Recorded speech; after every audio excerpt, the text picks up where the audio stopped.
ஓ, நீங்க எல்லாருமே cricket match பார்த்துருப்பீங்க. உங்களை யாரும் பார்த்துக்க மாட்டீங்க, எல்லாருமே கிரிக்கெட் பார்ப்பீங்க. இப்போ கிரிக்கெட் பார்க்கறது நான் எப்படி பார்க்குறேன்னு ஒன்று சொல்கிறேன், அதுக்கப்புறம் அவங்ககிட்ட விட்டுறேன்.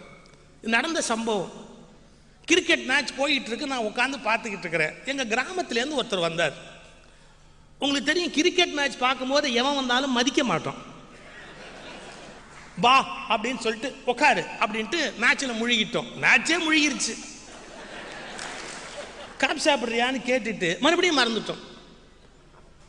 எங்க திருநெல்வேலியிலேருந்து வந்திருந்தார் அந்த ஆளு. அச்சார் பாருங்க ஒரு வார்த்தை, இந்த கூறுகட்ட ஆட்டத்தை நீங்க தான் பார்க்கணும். என்னடா கூறுகட்ட ஆட்டம்? எவ்வளவு நல்ல துணியில அழுக்கு பந்த துடைக்கானே, அவனுக்கு அறிவு இருக்கான்னு கேட்டான்.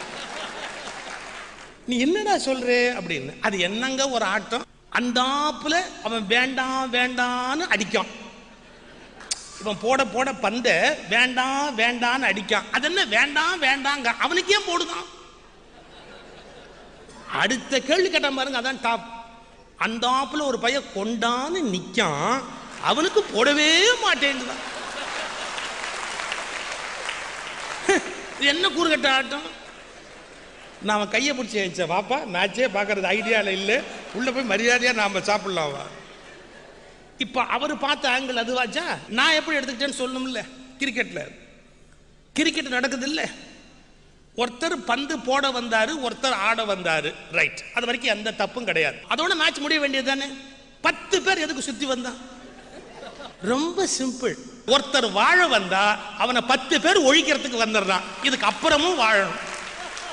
2 சரி, ஒருத்தன் ஆட வந்தான், ஒருத்தன் போட வந்தான், 10 பேர் ஒழிக்க வந்தான். 10,000 பேர் எதுக்கு வந்தான்? அல்ல என்னன்னா, எவனோ வாழ்ந்தாலும் சந்தோஷம், எவனோ ஒழிஞ்சாலும் சந்தோஷம். வாழ்ந்தாலும் பேசும், தாழ்ந்தாலும் ஏசும் வையகம் இதுதானடா. அவுட்டு கத்துறான், 4 கத்துறான். யாரோ சொல்றாரு, சுகி சிவம் இப்ப பெரிய பேச்சாளர், பெரிய சுகி சிவம். மயிலாப்பூர்ல ஒருத்தர் சொல்லுவார், எங்க தெருவில் ஆஃப் டிரைவர் போட்டு அலைஞ்சாரு அப்படின்பா. எல்லாருமே ஆஃப் டிரைவர் போட்டிருப்பான்டா. ஒரே ஒரு வித்தியாசம், இப்போ வளர்ந்தவனும் ஆஃப் டிரைவரோட அலைகிறான்டா. அது பாருங்க, அவர் புகழாயிட்டாருன்னா அவனுக்கு மனசு கேட்காது, ஒத்துக்க மாட்டான். உங்க வாழ்க்கை முழுக்க நீங்க சந்தோஷமா இருக்கணும்னா யாருடைய பாராட்டையும் பெரிதாக எடுத்துக்கொள்ளாதீர்கள், யாருடைய விமர்சனங்களையும் பெரிதாக எடுத்துக்கொள்ளாதீர்கள். சந்தோஷமாக இந்த உலகத்தில் வாழலாம். 2 முடிஞ்சதா கிரிக்கெட்ல. 3வது சரி, ஒருத்தன் பந்து போட வந்தான், ஒருத்தன் ஆட வந்தான், 10,000 பேர் வேடிக்கை பார்க்க வந்தான். திடீர்னு 10,000 பிசாச்சு எந்திரிச்சு கத்துவான், அவுட் அவுட் அவுட். நிஜமா அந்த பிளேயர் அவுட் இல்லை, அவனுக்கு எப்படி இருக்கும்? அப்படியே சோகத்துல தலையை தொங்க போடுறான். இன்னும் அம்பையர் கொடுக்கல. 10,000ங்கிறது எவ்வளவு பெரிய நியூமெரிக்கல் ஸ்ட்ரென்த், எண்ணிக்கையில் எவ்வளவு பெருசு. அந்த நேரத்தில் அம்பையர் நாட் அவுட்னு கிளியரா கொடுத்துட்டான். அம்பையர் என்ன ஆளு? ஒத்த ஆளு. அவுட்னு சொன்னது எவ்வளவு பேரு? 10,000. 10,000 பேருடைய அசத்தியத்தின் குரல் வலிமையை விட சத்தியத்தின் மெல்லிய ஒற்றை குரலுக்கு இன்னும் எவ்வளவு செல்வாக்கு இருக்கிறது என்பதற்கு அது ஒரு அடையாளம்.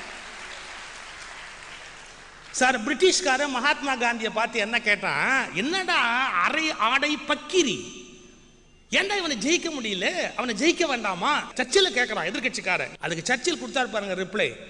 அவர் ஆயுதங்களை எடுத்து போராடி இருந்தால் துப்பாக்கியால் சுட்டிருப்பேன், துப்பாக்கி எடுத்திருந்தால் பீரங்கியால் பிளந்திருப்பேன், பீரங்கி கொண்டு வந்திருந்தால் குண்டு மழை பெய்திருப்பேன். அந்த ஒற்றை மனிதன் சத்தியத்தை அல்லவா எடுத்துக்கொண்டு சண்டைக்கு வருகிறான். சத்தியத்தை வீழ்த்துகிற ஆயுதம் உலகம் முழுக்க கிடையாது. இதெல்லாத்த விட ரகசியம் பாருங்க. கிரிக்கெட்ல நீங்க தெரிஞ்சுக்க வேண்டிய ரகசியம் என்னன்னா, இவனை ஒழிக்கிறதுக்கு 10 பேர் வந்தான் பாருங்க. ஆமா, 10 பேர் அவசியமே இல்லை. யார் ஒழிப்பா தெரியுமா? இவன் உதவின்னு ஒருத்தனை கூட்டு வந்தான் பாருங்க, அவன் போதும். ஏன் ஓடப்படாத நேரத்தில் ஓடி இவனை உள்ள இழுத்து விட்டுட்டு அவன் பாதுகாப்பா திரும்பி போயிடுவான், இவன் அவுட் ஆயிடுவான். இதுல என்ன ரகசியம் தெரியுதுங்களா? எப்போதும் எதிரிகள் தான் நம்மை அழிக்க வேண்டும் என்பதில்லை, பல சமயத்தில் நம்மவர்களே நம்மை அழித்து விடுவார்கள் என்கிற வாழ்வின் பெரிய ரகசியத்தை புரிந்து கொள்ளும். இதையும் மீறி வாழ்வதற்குரிய தைரியம் வேணும். இவ்வளவு சொன்னதோட இன்னும் ஒன்று சொல்லி முடிச்சிடுறேன்னு. ஒவ்வொரு பாலையும் 100 போட்டானே, 6 4 6 4 போட்டு 100 ஒரு டெண்டுல்கர் வாங்குறாருன்னு வச்சுங்க, 100 ரன் அடிக்கிறாருன்னா எதிரில் பந்து போட்டவங்க 4 அடிக்கணும்னா போட்டாங்க, ஒழிக்கணும்னு போட்டாங்க. எவ்வளவு பெரிய உண்மை பாருங்க. இவனை வீழ்த்தணும் வீழ்த்தணும் வீழ்த்தணும்னு பந்து போட்டான். அதை யூஸ் பண்ணி 4 6 போட்டான். உங்களை எதிர்ப்பவர்களை பயன்படுத்தினால்தான் நீங்கள் வெற்றி பெற முடியும் என்கிற வாழ்வின் மிகப்பெரிய ரகசியத்தை கிரிக்கெட் எனக்கு கற்றுக் கொடுக்கிறது.